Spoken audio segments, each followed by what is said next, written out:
je m'appelle Anthony. Quel âge j'ai déjà? 37, 38 ans, quelque chose dans le genre. J'ai arrêté de compter il y a longtemps. Je vois pas trop l'intérêt. Donc, je suis issu de l'IUP THTL. Moi, j'ai fait ce parcours parce qu'à la base, c'était un IUP et donc c'était un institut universitaire professionnalisant. Et c'est pour ça qu'on avait moitié prof, moitié intervenant tout au long de l'année. Et ça, c'était un petit peu mon choix de base. Et je suis arrivé en fait à l'IUP juste après un BTS en vente et production touristique. Et j'ai continué, j'ai fait licence, maîtrise, master. Et c'est à partir du master où je me suis spécialisé en fait, j'ai bifurqué du tourisme vers l'événementiel. Et ce qui m'a permis en fait de découvrir ce métier. Et pour mes 6 mois de stage, j'ai fini par trouver en fait une petite société à l'époque qui s'appelait CPLcom, qui était en fait la société organisatrice du parc des expositions de Lyon. Et cette structure possédait un salon qui s'appelle le salon CIRA, le salon international de la restauration, de l'hôtellerie et de l'alimentation. Et notamment, en fait, on organisait des concours que sont le Bocuse d'Or et la Coupe du Monde de la pâtisserie. Et c'est comme ça qu'en fait, mon aventure a commencé, puisque j'ai été stagiaire de la Coupe du Monde et du Bocuse d'Or. Et ça fait 15 ans que je suis dans cette structure-là, même si entre-temps, on a été racheté par GL Events, ce qui nous a permis en fait, de devenir beaucoup plus gros et d'avoir beaucoup plus de facilité d'organisation à l'international et résultats des courses. Je suis rentré stagiaire et aujourd'hui, je suis directeur de prod. Donc, je suis passé par chargé de production, chef de projet, responsable production et aujourd'hui directeur de production sur l'ensemble en fait, des événements hors salon. Et ça a été génial effectivement d'être dans une petite structure pour commencer parce que ça m'a permis de pouvoir vraiment toucher à tout. Quand tu accueilles un événement de 10 000 personnes, tu peux te permettre d'être un peu plus touche à tout parce qu'il y a besoin d'avoir une gestion d'équipe qui va être beaucoup plus simple où tout le monde va pouvoir apporter quelque chose à l'édifice. Quand tu es sur des structures en fait, où tu accueilles 300 000 et plus de visiteurs, là, si tu n'as pas en fait, une structure correcte et une organisation et une hiérarchisation fonctionnelle de ton événement, ça ne fonctionnera pas. Donc effectivement, grande entreprise, d'un seul coup, tu changes de dimension, tu changes ta manière en fait de réfléchir et de fonctionner. Je vais peut-être pas répondre en fait petite structure, grande structure, mais je vais plutôt répondre grands événements, petits événements et avoir en fait ça dans son portefeuille, c'est plutôt pas mal. Le travail individuel est nécessaire dans ce métier parce que chacun d'entre nous a des spécificités, mais vraiment en équipe, quoi. Tout seul on n'est rien. J'ai des équipes en fait on est hyper proches les uns des autres, donc on est en permanence en train de travailler en synergie.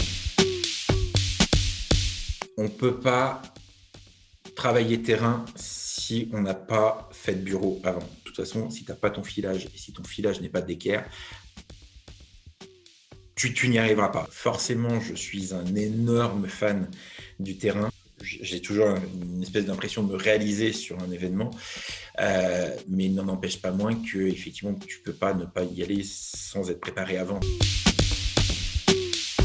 J'adore bosser à l'international. Vraiment, c'est quelque chose qui m'a enrichi. Et en fait, je ne peux pas dire aujourd'hui que je serais celui que je suis si j'avais pas foutu les pieds en fait à l'international. Tu t'aperçois que au-delà de la langue anglaise qu'on a vraiment beaucoup de mal en fait à maîtriser dans nos pays français, très rapidement tu t'y fais et que tu gagnes en fait une espèce d'intelligence, une intelligence de vie, une intelligence de fonctionnement qui fait que tu apprends des autres. À l'international, tu apprends en fait à plein des manières de faire, des manières d'être, des manières de travailler complètement nouvelles.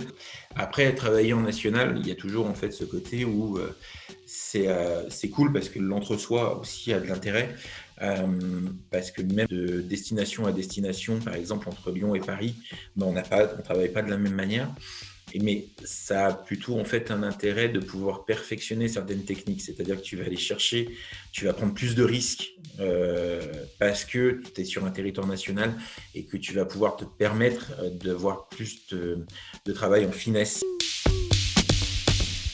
Définitivement B2B. Le B2C, dans l'événementiel salon, c'est des événements qui sont topissimes, qui généralement en fait sont très orientés sur l'expérience client, comment est-ce que le visiteur va le vivre. Mais le B2C, pour moi, j'arrive pas, je me retrouve pas dedans. Et effectivement, aujourd'hui, je me sens beaucoup plus à l'aise dans des événements B2B qui vont plus aller chercher en fait forcément le business, qui vont plus aller chercher la fonction commerciale.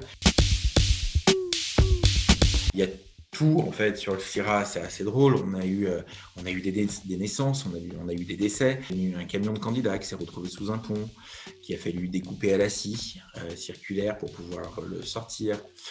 On a perdu des ministres pendant une inauguration.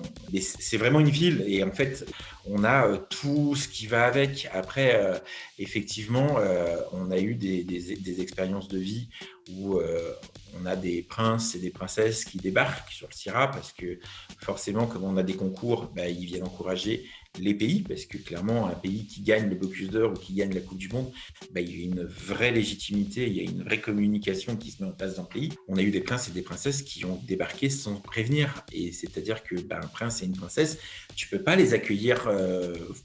Voilà, tu peux pas. Tu as un protocole à respecter, tu as une manière de faire. Et ça a été des trucs épiques. Pour donner un exemple, on a eu l'information par le chauffeur de l'ambassade nous a appelé en disant « Bonjour, je suis avec le prince, je suis chez vous dans un quart d'heure.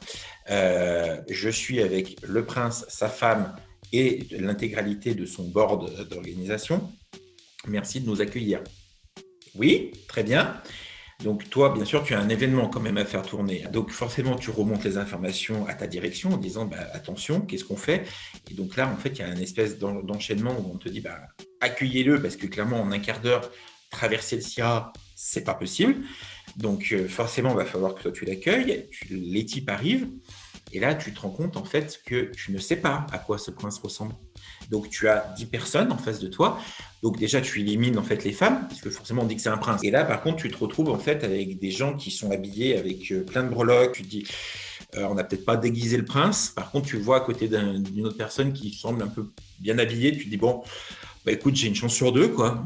Donc tu y vas. Et dans ce cas-là, bonne nouvelle, je me suis pas planté, mais tu finis ton rendez-vous, tu as quand même la chemise qui est un peu mouillée quand même, parce que tu as eu 2-3 coups de chaud. Mais voilà, c'est drôle, c'est drôle.